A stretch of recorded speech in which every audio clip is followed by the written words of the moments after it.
unoriginal content or limited originality of content. Paano mag-send ng appeal o review? Sundin nyo lang to guys. Aside from report a problem, eto guys yung isang paraan para mag-send ng appeal. Click nyo lang yung 3 dots. And then sa pinakababa, i-copy nyo lang yung link ng profile ninyo. Then from menu, makikita nyo yung help and support. Click nyo lang yung creator support. Then click monetization. Click nyo lang yung making money with stars. Then click stars on FB Reels. And then click nyo lang yung contact us sa baba. I-paste nyo lang sa page URL yung profile link na kinapin ninyo kanina. Then click demonetization and appeals.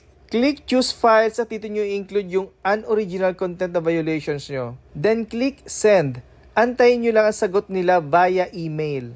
At through this, pwede kayong mag-reply sa email nila at itanong yung mga questions na hindi nyo maintindihan regarding sa unoriginal content. Follow